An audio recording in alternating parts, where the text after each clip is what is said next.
So, hello class, I'm Joanne Maytabayong. So, my topic is all about the experimental research. So, first, what is experimental research? So, experimental research is a study that strictly adheres to a specific research design. So, it includes a hypothesis, a variable that can be manipulated by the researcher, and variables that can be measured, calculated, and compared. So the experimental research is one that obtains data through experimentation and compares them with constant variables in order to determine the cause and effects of the phenomena under study. So it is also often called the experimental scientific method. So the experimental is a type of quantitative research. So it is based on a controlled protocol, the presence of variables, the manipulation of said variables, and the observation of quantifiable results. So in addition, experimental research is used when documentary information is not available to explain the object of study, or when the available information must be verified.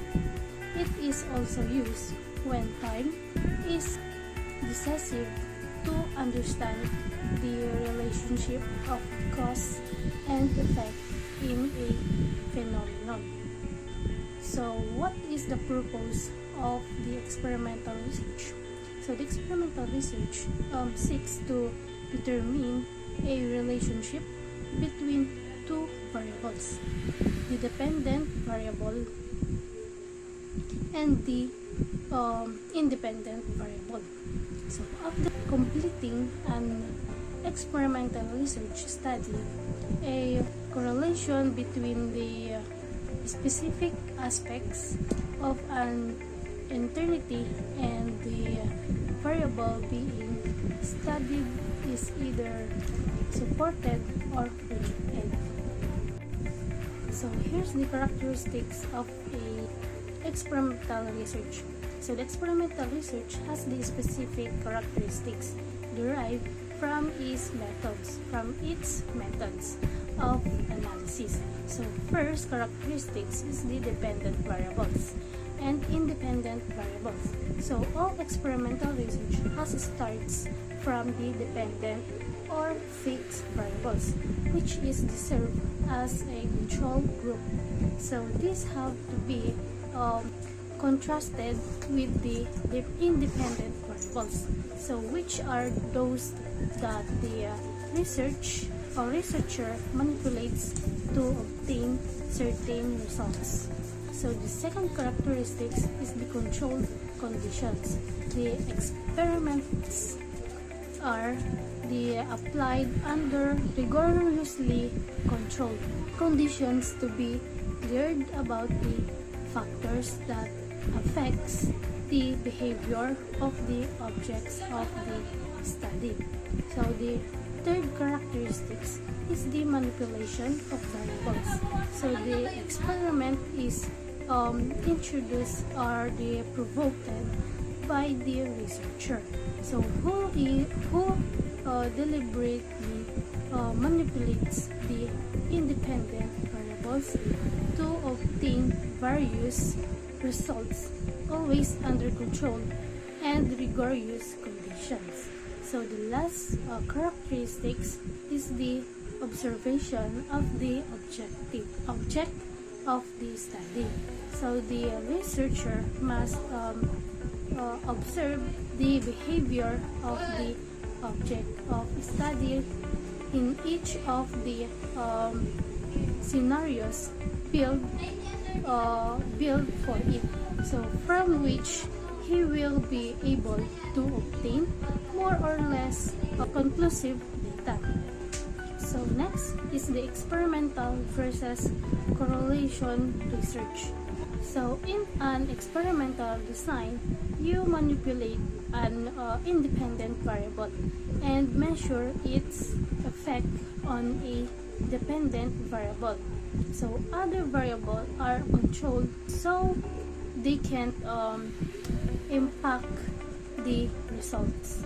In correlation design, you measure variable without manipulating any of them. So you can test whether your variables change together, but you can't be sure that one variable cause a change in another. So in general, correlation research is a high in external validity, while the experimental research is high in internal validity. And now, lastly, let's proceed to the control of extraneous variable in social research in experimental research design. So, in an experimental, an extraneous variable is any variable that you're not investigating that can potentially affect the outcomes of your research study. So if left uncontrolled, extraneous variables can lead to inaccurate conclusion about the relationship between independent and dependent variable. When extraneous variables are uncontrolled, it's hard to determine the exact effects of the dependent variable on the dependent variable because the effect of the extraneous variable may mask them.